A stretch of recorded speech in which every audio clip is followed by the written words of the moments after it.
ASU की organization terku matamda ASU da kwai de maming sakri je Rolet Raskwa ni Rolet Raskwa si da atuki mati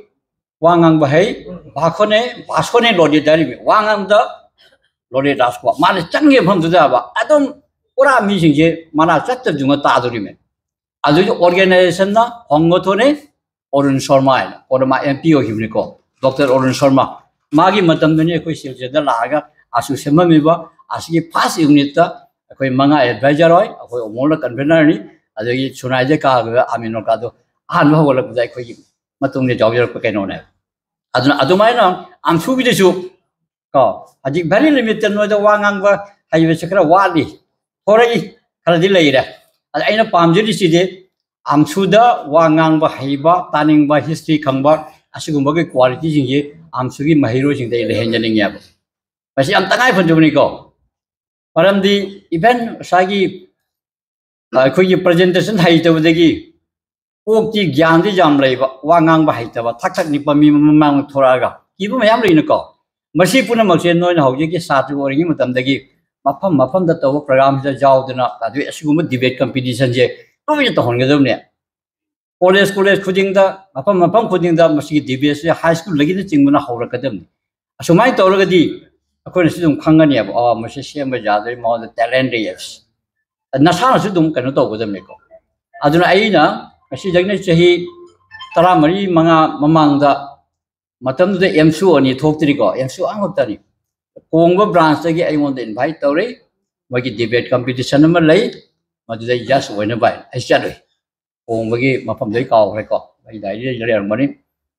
Topik tu hot topik ni ko, Manipur ki Hajik lagi isu yang non-violence di Pambina solve to we jagan yang isu ni apa mui kenot. Actually ni yang dapat non-violence na kenot to gudam ni na Manipur ki problem sih solve to gudam ni.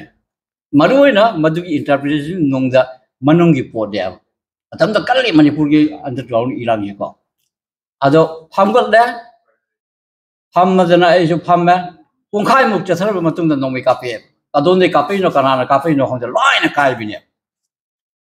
Topik itu pura asagi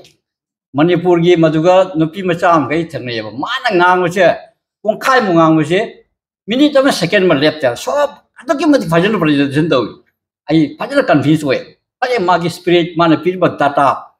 ada sai unno na pana wangang ba heira ga suko pi ba topic theme adu ki mathak to best organ noi kayam jan point collection daw adu dani noi ki akoi na su khang du je challenge issue je mari na pi ba theme ji ga loina na House ki kadri motion ji ki matang da opposition ki matang da lepa khangdi noi kaya materials collection tawre ga ngang ya si akoi khol phama dum ta do ri be adu ki matang hoi ta di pi ba topic se asi matang na noi na langdam ji ki nasa su dai pa da ka ta ga ni khang da ba ya roi plus akhang a hi oja sing mayam masi asing mi ja chi re di machak phangani ko hai bi sin do chi ga dam ne chi da na sa na khana khang ma du na presentation to ga ji ja roi chi na lak ba Padi na China lakto yung mga lepangam we. Ano masinoy na sana, hojik tagi na debate and discussion ki pose amsul na jam na toy no tena maramte sinbiu. Ako yasay ang satramayan su tengna ba jawri. Di wangang horen debate ki wangang bahogalaga. Chinpa bugi mong da lakpani na crack my brain do mo na chakit da patang de lepi. Ada dum khanga masi mukhos to la imi chinpa to la lakpani. Adu na tabida pada na nangi machak to well equipped na brain to the hanjil daga nganthe ragati mana any help on the osini hai the shi poina kakani aje modi photo lakpi ne adu jam na knowledge na tanhan gada bani ko hiram khuding makta wangang bagi si dai masi chawrba art mani masi noi tam da jade maroi na chhatra gi kunsi le ngi si jane masi wangang masi tam gada bani ba ko the wadi jam phaje wadi dungang ba hai ba ngang ba point di jaw du di jar roi du Jadi ayah nampak, arwah berarti jam sangsu hajar roh ye, amsuna macam puna makta, college kuji makta, branch unit kuji makta, orang makta debating secretary ye pam lay ramani dra, pam tu pisah lagi lay lagi jar roh ba, mana macam pam jana madugi debate ki adu thaulam do organize tau raga madugi mahiro sing makta ki wangang ki spirit, hayi na thorak na madugi su debating secretary ni shawar ber lagi lay gedam. Aku ini portfolio macam lagi sahaja ki lagi culture ki lagi amal lagi, adu dah kaya cakap culture ki di ko, mau tu lagi kan. Ada maru ini dibesi masih koi ramai ni hari sih. 런데 시 쟁이 메시 와다 암수시다 와강 버시다 센트럴 기시다 하느기 아얌벌 레이럼버디 코이 호리다스 아디 비잔도 사이스터 레이럼버 자리본기 아코이 프레시덴트 심마얌 위 라키푸르기 셀렉티드 모이 파자나 동강은베 제히 크라제 카땅 노랍도웨 아주나 사기 로언지 뭐 사기 사트자고 에나 뭐 하지 닝이시 암수기 사트제 사기 노런 리포트 미티론다 ngang 부수 자오르가 tek니 로언지 코라 코랍다고 싶다네 마망리 버더부르기 나서가 또부 얘기가 쟁나 그래 포인트 파지나 커버 towi jawi 로언지 카땅 코라 타고 두바이나네 ngang 거 아주나 사기 마시 마르고는 잉글리시 메디엄들이 토르듯이 마시 카라가 로언다 카라 솔럽도웨 but mayu makai the fajana environment the lage English medium mo fajana ngang se dum rei ba ko adu ima lon si fajana ngang bi si tamgadam at the same time no atop language English ka Hindi ga dilai ra ko adu na ta bada khoi borak ta pak ta le ri ne boraki akhoi gi official language ba bangla se khang de ba ja chana ba jana jana hen standard na tukna jam wang ba thake bangla ngang jere su ko chana ba jana ngang ba si din noi tamgadam ni college lai ba khang de ka Hindi ga ano dillar English dum lai ra ko ade Assamese ma koi khang da ba ja de maram di Bengali khang di Assamese se dum ajana ngang ba dum hairak tori Assamese khang di Bengali si pick up tor ka ya aduna loan sing si jam na koi angang si da khara thau wa pa gum ma ui adu natra ka di koi na atopa nan Manipuri organization ja asu wari sunar ko da atopa mai ke sunar ko no khara week lai ko aduna ne koi ye koi amsu gi da koi sanal na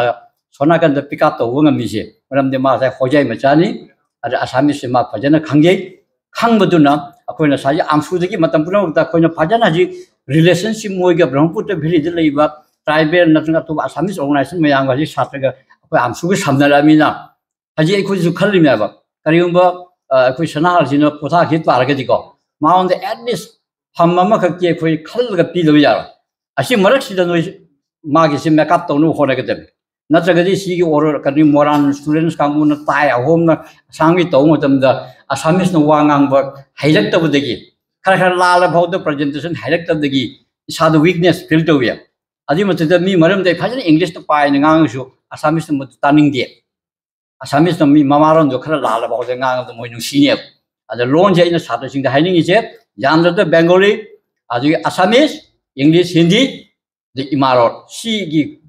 kanu si jaba jam phajana khamam thoi adu orga di noi nasana career samada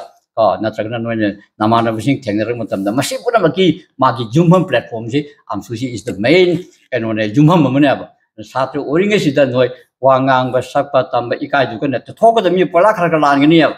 landu mi akho ya class 7 8 9 tami ge di English hai bo he jabo ai maning da hori chorona na mal le ram mi maki metric third division ni adu hoira science di ji ko sta mo plan ki hoira bontara puri Birendra captain metric 5 division ni matam to palon hata metric 5 division ni ji ko science dat long tu yem to ri sing third division science lang ra adu marks navy je changmani na English expert ni do adu tisat ping 19 tam ngi do mai me da ko ga labu ga pham ga dom English la la na ma ka sum nang na zum ho yem na ma sing ngang ning ba ki pot am haining me pot am sa le ba darkar ta adu tik ja hi ro lan jenu ko adugi sagi no ji hajikti no gi ga no ga app ta ga spoken English ka na phajan thokjal le na ko adu ji ngo ba adu no ma si phajan ta ma English so phajan ngang ngo imaron so phajan ngang ji Bangla Assamese phajan ngang bra na chana chana ba jana ngang ga dam ni ma si puna ma se mahiroi oringe da sa to oringe da si habit se cultivate to no ba na ai mayam da si April ma thami matang sin le sin jara thank you